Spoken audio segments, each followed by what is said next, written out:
अस्सलाम वालेकुम। मेरा नाम है डॉक्टर इर्तज़ा रहमान। मेरे दोस्तों, आज की इस वीडियो में हम बात करने वाले हैं कि वो एक ऐसा कौन सा स्किल है जिसको हम अपना कर कामयाब हो सकते हैं। और अगर मेरे ख़्याल से वो स्किल हमारी ज़िंदगी में नहीं है तो हमें दुनिया की कोई ताकत कामयाबी नहीं दिलवा सकती। अगर हमारी ज़िंदगी में वो स्किल है तो दुनिया की कोई भी ताकत हमें कामयाब होने से रोक नहीं सकती। वो स्किल है सेल्फ़ डिसिप्लिन का, वो स्किल है सेल्फ़ कंट्रोल का। सेल्फ़ डिसिप्लिन होती क्या है? ब्रायन ट्रेसी एक अमेरिकन ऑथर है, वो सेल्फ़ डिसिप्लिन को डिफ़ाइन करता है इस तरह कि the ability to do what you should do when you should do it whether you feel like it और नॉट।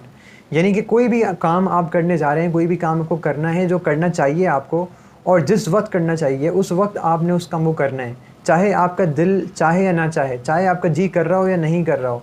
और कोई भी ऐसा काम जो आपको छोड़ना चाहिए, जिस वक्त छोड़ना चाहिए, जो आपको काम नहीं करना चाहिए था, वो काम आपने उस वक्त नहीं करना है। यानी जो करने वाले काम है, जिस वक्त करने वाले काम है, उसी वक्त उन कामों को करना। और जो नहीं करने वाले काम है, जिस वक्त नहीं करने वाले काम है, उन कामों को छोड़ देना। ये सेल्फ़ डिसिप्लिन है। मोबाइल नहीं चलाना पढ़ाई करते वक्त, फ़ोकस के साथ पढ़ाई करनी है। और जिस टाइम पढ़ाई करने का वो पढ़ाई करनी है, जिस टाइम सोने का वो सो जाना है, जिस टाइम नमाज़ पढ़ने का वो नमाज़ पढ़नी है। तो ये सेल्फ़ डिसिप्लिन कहलाता है।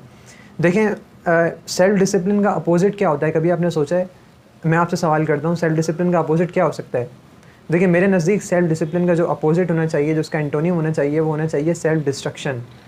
सेल्फ़ डिसिप्लिन हमें बना देती है, तो इसका अपोज़िट है सेल्फ़ डिस्ट्रक्शन। अगर हमारे अंदर सेल्फ़ डिसिप्लिन नहीं होगा तो इसका मतलब हम अपने आप को तबाह कर रहे हैं, अपने आप को डिस्ट्रॉय कर रहे हैं। किसी और से पूछने की ज़रूरत नहीं है हमारी नाकामी की वजह क्या है, हम क्यों अपने गोल अचीव नहीं कर पा रहे, हम क्यों कामयाब नहीं हो पा रहे। किसी के पास इसका जवाब नहीं है सिवाय आपके, सिवाय मेरे अपने। मैं अपने आप से पूछूं मैं कामयाब क्यों नहीं हो रहा, मैं अपने आप से पूछूं मेरा ये गोल क्यों अचीव नहीं हो रहा। वो एक शेर है ना कि मैं ख़ुद था अपनी ज़ात के पीछे पड़ा हुआ, मैं ख़ुद था अपनी ज़ात के पीछे पड़ा हुआ, मेरा शुमार तो मेरे दुश्मनों में ही था। हम अपने इन ख़ुद के दुश्मन ख़ुद बने हुए हैं। अगर हम अपने आप से दुश्मनी छोड़ दें तो मेरे ख़्याल से हमें कोई दुनिया की ताकत नाकाम होने से रोक नहीं सकती। लेकिन सेल्फ़ डिसिप्लिन, मैं आपको पहले सेल्फ़ डिसिप्लिन के चंद फ़ायदे बता देता हूँ कि सेल्फ़ डिसिप्लिन के फ़ायदे क्या हैं। देखें, ये बात एक कॉमन है, रिसर्च से बात साबित है कि दुनिया में आपको कोई ऐसा शख्स नहीं मिलेगा जिसमें सेल्फ़ डिसिप्लिन हो और वो कामयाब ना हो। यानी कि ये सेल्फ़ डिसिप्लिन वाला स्किल जो है, ये तमाम कामयाब लोगों में, तमाम सक्सेसफुल लोगों में कॉमन स्किल है। दूसरी एक बात, रिसर्च से ये भी बात साबित है कि self discipline leads to happiness. यानी सेल्फ़ डिसिप्लिन वाले लोग हमेशा खुश रहते हैं। और खुश रहने की वजह यह है, सेल्फ़ डिसिप्लिन वाले लोग कॉन्फिडेंट होते हैं। सेल्फ़ डिसिप्लिन आपको कॉन्फिडेंस देती है। अंडरस्टूड सी बात है, जब अपना कोई भी काम आप वक्त के ऊपर कर रहे होंगे, आपकी पूरी ज़िंदगी एक मैनेजमेंट के साथ गुजर रही होगी, आप करने वाले कामों को कर रहे होंगे, जो आपको काम नहीं करने चाहिए उनको आप नहीं कर रहे होंगे, तो ख़ुद ब खुद आपकी ज़िंदगी में कॉन्फिडेंस डेवलप होना शुरू हो जाएगा। आपको अपने ऊपर भरोसा पैदा होगा, अपने ऊपर ट्रस्ट पैदा होगा, आपको सेटिस्फेक्शन पैदा होगी, आपको ख़ुद एतमादी पैदा होगी, और आप ऐसे काम भी यानी कर जाएंगे जिसका आप सोच भी नहीं सकते, सेल्फ़ डिसिप्लिन की वजह से। और अगर सेल्फ़ डिसिप्लिन ज़िंदगी से निकाल दें तो सेटिस्फेक्शन का, कॉन्फिडेंस का जो अपोज़िट होता है वो होता है गिल्टीनेस।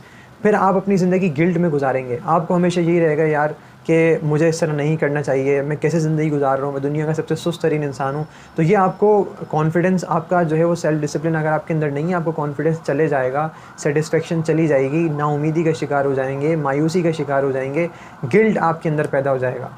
तो आप कैसे फिर दुनिया को फेस करेंगे, आप कैसे अपने गोल्स को अचीव करेंगे। देखिए, मैं कोई लंबी चौड़ी कहानी नहीं सुनाऊंगा आपको सेल्फ़ डिसिप्लिन किस तरह आपने पैदा करना है। सिर्फ मैं आपको एक आसान सा मेथड बता देता हूँ कि सेल्फ़ डिसिप्लिन किस तरह आप इसी वक्त पैदा कर सकते हैं और फ़ैसला कर सकते हैं कि मुझे अपनी ज़िंदगी सेल्फ़ डिसिप्लिन के मुताबिक गुजारनी है। देखिए, मैंने अपनी बुक द एक्स्ट्राऑर्डिनरी लाइफ के अंदर भी ये मेथड लिखा है कि आप सुबह उठने के बाद सिर्फ 10 से 15 मिनट आप निकाल के एक नोटबुक पर आप अपना स्केड्यूल पूरे दिन का लिख लें। आप राइट डाउन तो करें, आप लिखें तो सही, आप शुरुआत तो करें। अगर शुरुआत ही नहीं करेंगे, पेन नहीं उठाएंगे, नोटबुक नहीं लेंगे, तो काम आगे नहीं चल सकेगा। सिर्फ आपको इतना करना है, एक नोटबुक लेके आपने पूरा दिन का स्केड्यूल, जो भी आप काम कर रहे हैं, XYZ जो भी कर रहे हैं, छोटे छोटा काम, इवन कि अगर आप जिस टाइम आपने चाय पीनी है, आप लिखें कि मुझे 4:30 बजे चाय पीनी है। फिर दुनिया इधर से उधर हो जाए, ज़मीन आसमान एक हो जाए, आपने 4:30 बजे ही चाय पीनी है। आपने अपना नमाज़ का टाइम लिखना है, ये मेरी नमाज़ का टाइम है। आपने अपने पढ़ने का टाइम लिखना है, ये मेरे पढ़ने का टाइम है। ये टाइम मुझे फैमिली को देना है, ये मेरा फ़न टाइम है। ये टाइम मेरा एंटरटेनमेंट के लिए है, और इस टाइम मैंने खाना खाना है, इस टाइम मैंने लंच करना है, इस टाइम मैंने शॉवर लेना है। जो भी आप XYZ काम कर रहे हैं, बारीक बारीक चीज़ें, माइन्यूट सी चीज़ें आप उस स्केड्यूल में लिख लें। जब थोड़े दिनों तक आप स्केड्यूल के साथ चलते रहेंगे तो आपकी उस स्केड्यूल पे चलने की आदत हो जाएगी, स्केड्यूल बनाने की आदत हो जाएगी, और जब स्केड्यूल आपका बन गया तो आप जो काम स्केड्यूल आपने लिख लिए वो ख़ुद ब खुद आप ऑटोमेटिकली करते रहेंगे। जो काम आपको नहीं करने चाहिए वो आप उसके स्केड्यूल में नहीं डालेंगे तो उन कामों से आपकी जान भी छूट जाएगी, बहुत सारी बुरी आदतें आपकी ज़िंदगी से निकल जाएंगी। तो ये सबसे आसान तरीका है सेल्फ़ डिसिप्लिन को अपनाने का कि हम रोज़ाना 15 मिनट सुबह उठने के बाद अपने दिन का स्केड्यूल सेट करें। 15 मिनट एटलीस्ट दे के जो भी चीज़ें हमें करनी है उसमें हम नोटबुक में लिखें और उसको फिर अपना फ़ॉलो करने की कोशिश करनी है। ये ना हो कि लिख लिया और फिर बाद में उसको फ़ॉलो नहीं किया। नहीं, लिखने का मतलब ये है कि ज़मीन आसमान एक हो जाए, हमें वो उस वक्त चाहे कुछ भी हो जाए हमें वो काम उस वक्त करना है। और कभी एक्सीडेंट हो जाए, कभी अल्लाह ना करे कोई ट्रेजेडी हो जाए, वो एक एक्सेप्शंस की बात अलग है, लेकिन रेगुलर बेसिस के ऊपर आपको उसी नोटबुक के मुताबिक, उसी स्केड्यूल के मुताबिक अपना दिन जो है वो गुजारना होगा। तो उम्मीद है आपको ये स्किल और ये जो मैंने तरीका बताया है सेल्फ़ डिसिप्लिन को पैदा करने का पसंद आया होगा। तो अगली वीडियो में इंशाल्लाह फिर हाज़िर होंगे। मैं हूँ आपका डॉक्टर इर्तिज़ा रहमान।